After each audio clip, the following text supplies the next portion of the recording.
మనకు under world అంటే ముంబై మాత్రమే గుర్తొస్తుంది. దావూద్ పారిపోయిన తర్వాత కొన్నాళ్ల పాటు విదేశాల్లో ఉండి లోకల్ క్రిమినల్స్ తో దందా నడిపాడు.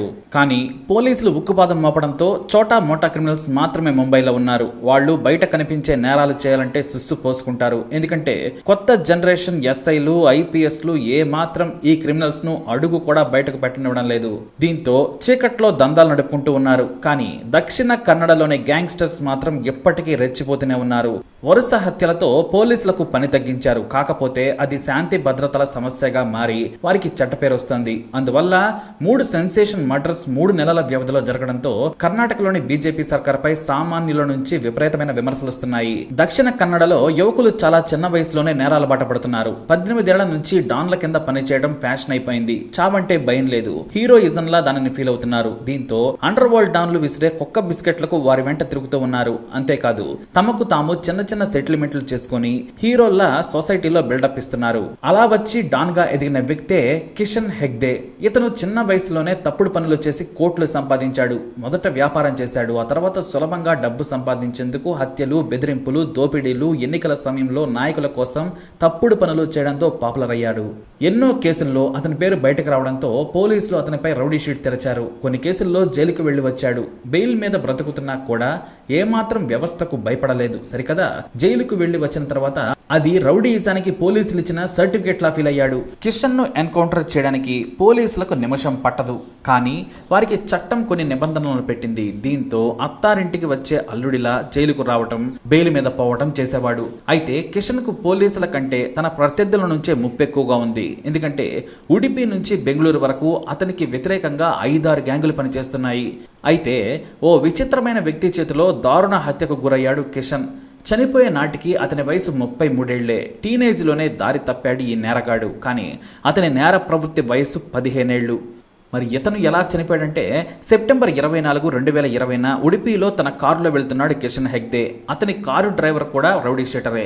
తన స్నేహితుడే కావడంతో అతన్ని మాత్రమే నమ్ముతాడు కిషన్. ఆ రోజు తన వెంట ఉండే సన్నిహితులైన శిష్యులు ఒక పెళ్లికి వెళ్లారు. తమ గ్యాంగ్ లో పనిచేసే వ్యక్తి మ్యారేజ్ కావడంతో అంతా హుషారుగా అటువైపు వెళ్లిపోయారు.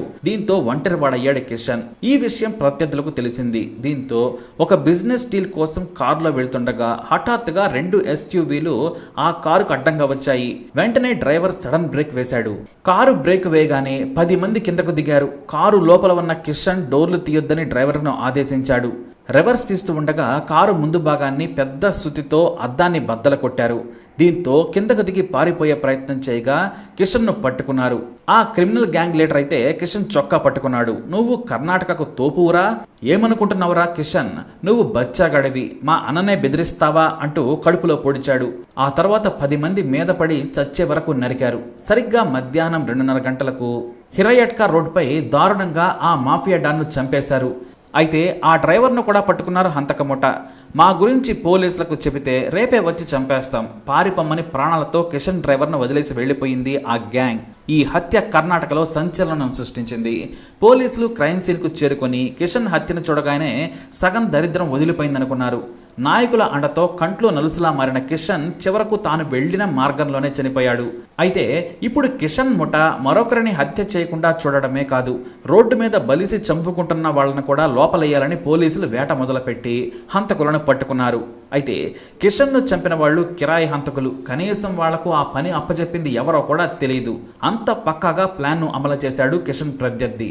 దీంతో అసలు హంతకుడిని పట్టుకునేందుకు పోలీసులు విచారణ మొదలు పెట్టడంతో కిషన్ ను చంపించిన వ్యక్తి పేరు బయటకొచ్చింది. అతని ప్రాణ స్నేహితుడే చంపించాడని తేలింది. కిషన్ ను చంపించింది మనోజ్ కొడికర్. ఇతను మరో డాన్. 20 ఏళ్లుగా కిషన్, మనోజ్ ప్రాణ స్నేహితులు. కానీ ఎంత ఫ్రెండ్స్ అయినా డబ్బు దగ్గర తేడా వచ్చేస్తుంది. పైగా ప్రొఫెషనల్ కిల్లర్స్. ఇక్కడ కూడా అదే జరిగింది. ఓ భారీ సెటిల్మెంట్ లో భాగంగా మనోజ్ కు 10 కోట్ల వరకు కిషన్ ఇవ్వాలి. ఆ డీల్ ను సెటిల్ చేసింది మనోజ్. కానీ ఆ డబ్బును వసూలు చేసింది మాత్రం కిషన్. డబ్బు చేతికి వచ్చిన తర్వాత మనోజ్ కి ఇవ్వలేదు. ఎందుకంటే ఆ సెటిల్మెంట్ లో నష్టపోయిన వ్యక్తి కిషన్ ను సాయం అడిగాడు. దీంతో ఇద్దరి మధ్య గొడవలకు దారితీశాయి. పైగా ఇద్దరు కలిసి అప్పులు ఇస్తూ సెటిల్మెంట్లు చేస్తూ కలిసే నడుస్తూ ఉన్నారు. ఈ సెటిల్మెంట్ లో డబ్బు ఇచ్చేందుకు కిషన్ నిరాకరించడమే కాదు, ఆ విషయం మరిచిపోవాలని నవ్వుతూ వార్నింగ్ ఇచ్చాడు. ఇది తట్టుకోలేకపోయాడు మనోజ్. తన ఈగో హట్ అయింది. దీంతో మరో డాన్ సహకారంతో కిషన్ ను చంపేశాడు. ఇప్పుడు ఇంతకుముందు ఇద్దరూ చేసే వ్యాపారాలకు మనోజే సోలో ఓనర్ అయిపోయాడు. కానీ కిషన్ హత్య జరిగిన నెలకే బెంగళూరులో ఉదయాన్నే డ్యూయట్ బార్ ఓనర్ మనీష్ శెట్టిని దారుణంగా నరికి చంపారు దుండగులు. అంతేకాదు ఆస్ట్రేలియా నుంచి కన్నడ టీవీ9కు మరో డాన్ విక్కీ శెట్టి ఫోన్ చేసి నేనే ఈ హత్య చేసినట్లుగా చెప్పాడు. కిషన్ హెగ్డే హత్యకు కారణం మనీష్. కిషన్ ని మనోజ్ గాడ్ ఫాదర్ లా భావిస్తాడు. మనీష్ సలహా కారణంగానే కిషన్ చనిపోయాడని ఇప్పుడు ప్రతీకారం తీర్చుకున్నామని చెప్పాడు. ఈ హత్య పోలీసులకు చిరాకుగా మారింది. కర్ణాటకలో ఒకప్పుడు సాధు శెట్టి, రవి పూజారి గ్యాంగుల గొడవలతో తలనొప్పిగా ఉండేది. పోలీసులు వాటిని మూసివేసేందుకు చాలా కష్టపడి సక్సెస్ అయ్యారు. వాళ్ళు పొలిటీషియన్స్తో లింక్ పెట్టుకున్నా సరే ఎక్కడ తొక్కాలో అక్కడ తొక్కేశారు. కానీ ఈ వరుస హత్యలు మాత్రం మరింత చికాకు పెట్టాయి. కిషన్ హత్యకు ప్రతీకారంగా మరో హత్య కూడా జరిగింది. అదే కన్నడ నటుడు గ్యాంగ్స్టర్ సురేంద్ర బండారి హత్య. అంటే కిషన్ను చంపినందుకు వరుసగా డాన్లను చంపుకుంటూ పోతున్నాడు ఓ వ్యక్తి. సురేంద్ర బండారి కూడా చిన్న వయసులోనే నేరాల బాట పట్టాడు. ఇతనికి హీరోయిన్ల పిచ్చి, లేదంటే సీరియల్స్, సినిమాల్లో నటించే అందమైన అమ్మాయిలతో ఎంజాయ్ చేయడానికి తెగ ఇష్టపడతాడు. అంతేకాదు వెండి తెరపై వెలిగిపోవాలని తులు కన్నడ సినిమాల్లో కూడా నటించాడు. అతను నటించిన తులు సినిమా చాలి పొలిలు సూపర్ హిట్ అయింది. చాలా సినిమాల్లో హీరోయిన్ల కోసం పెట్టుబడులు కూడా పెట్టాడు. ఆ డబ్బు తిరిగి రాకపోయినా పర్వాలేదు, కానీ నచ్చిన హీరోయిన్ లేదా నటి మాత్రం తనతో తన ఫ్లాట్ లో గడపాలనేది అతని కోరిక.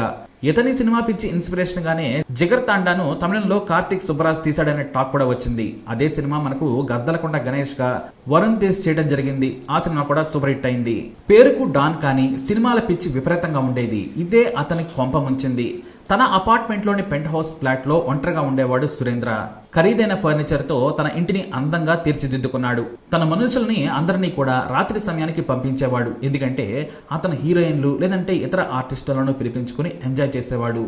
ఈ సురేంద్రకు ఇదో పిచ్చి అనే టాక్ ఉంది. అక్టోబర్ 21, 2020న బంత్వాల్లోని తన అపార్ట్మెంట్లో ఉండగా రాత్రి 11 గంటలకు కాలింగ్ బెల్ మోగింది. లోపల నుంచి ఎవరు అని అడిగాడు సురేంద్ర. నేను సతీష్ నాన్న అని చెప్పాడు. 21 ఏళ్లుగా సతీష్ అతనికి అనుచరుడు, రైట్ హ్యాండ్ గా పిలిచేవారు. ఆ రోజు అతనితో పాటు సతీష్ క్లోజ్ ఫ్రెండ్ గిరీష్ కూడా గదిలోకి వచ్చాడు.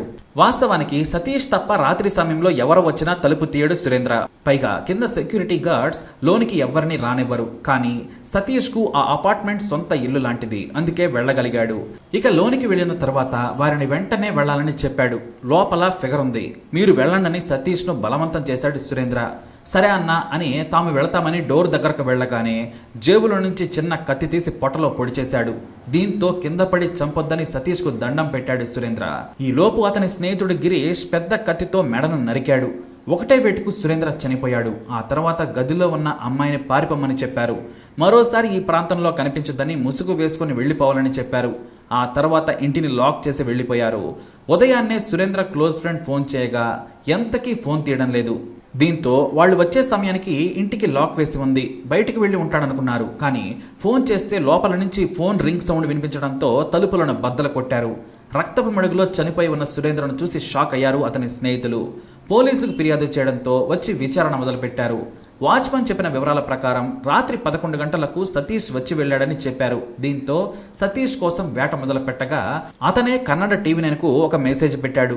తానే సురేంద్రను చంపానని, 2 రోజుల్లో లొంగిపోతానని, పోలీసులు అనవసరంగా టైం వేస్ట్ చేసుకోవద్దని చెప్పాడు. కిషన్ హెగ్డేను హత్య చేసేందుకు మనుషులను పంపించాడని, తన అకౌంట్ లో నుంచి డబ్బులు కూడా వారికి పంపించాడని సతీష్ చెప్పుకొచ్చాడు. అందుకే సురేంద్రను చంపాను అన్నాడు సతీష్. తన బాస్ అయినటువంటి సురేంద్ర బండారి ప్రత్యర్థి అయిన కిషన్ కోసం బాస్నే ఎందుకు చంపాడనేది చర్చ. కానీ దీని వెనక అసలు ట్విస్ట్ ఉంది. విదేశాల్లో మరో డాన్ ఉన్నాడు. అతనే మనం ముందుగా చెప్పుకున్న విక్కీ శెట్టి. విక్కీ శెట్టి ఈ సతీష్ ను ట్రాప్ చేసేశాడు. సురేంద్రను చంపాలంటే అతని వల్లే అవుతుందని భారీగా డబ్బులిచ్చి చంపించాడని టాక్. అందుకే తనను సొంత తమ్ముడిలా చూసుకున్నా కూడా డబ్బు కోసం సురేంద్రను చంపాడు. పైగా ప్రతి రాత్రి సురేంద్ర ఒంటరిగా ఉంటాడన్న విషయం అతనికి మాత్రమే తెలుసు. కేవలం సినిమా అందగత్తెల పిచ్చిలో ప్రాణాలు కోల్పోయాడు సురేంద్ర. అలా కాకుండా సతీష్ మరో మార్గంలో అయినా చంపేసేవాడు. కానీ అతని బ్యూటీస్ పిచ్చి హత్యని ఇంకా సులభతరం చేసింది. పైగా సురేంద్ర చేసే దందాలన్నీ సతీష్ కు తెలుసు. ఆ డబ్బులు, ఆస్తులను కూడా సతీష్ టేక్ ఓవర్ చేసుకున్నాడనే ప్రచారం కూడా జరిగింది. అలా కిషన్ ను చంపినందుకు ఆ హత్యల పరంపర కొనసాగుతూనే ఉంది. అయితే వీటికి ప్రతీకారంగా ఈ హత్యలన్నింటినీ మరో డాన్ సెటిల్ చేస్తాడు. అతనే మనోజ్ అనే మీడియాలో కూడా ప్రచారం సాగుతుంది. తన గురువైనటువంటి మనీష్ శెట్టి హత్యకు ప్రతీకారం తీర్చుకుంటాడని బయట వినిపించే మాటలు. అయితే కరోనా కారణంగా ఈ హత్యలకి కొంత బ్రేక్ పడింది. అయినా సరే ఎవరి స్కెచ్ వారు వేసుకుంటూనే ఉన్నారు. ఎవరి జాగ్రత్తలో వారు కూడా ఉన్నారు. అభిమానం కోసం హత్యలు చేసుకుంటూ బ్రతుకుతూ ఉన్నారు. మరి ఈ రౌడీ షీటర్స్ ప్రతీకారాలు ఎప్పుడు చల్లారుతాయో ఎవరికీ తెలియదు. మరి ఇలాంటి ఇన్ఫర్మేషన్స్ కోసం ఈ వీడియోని లైక్ చేయండి, షేర్ చేయండి, మా ఛానల్ని సబ్స్క్రైబ్ చేసుకోండి.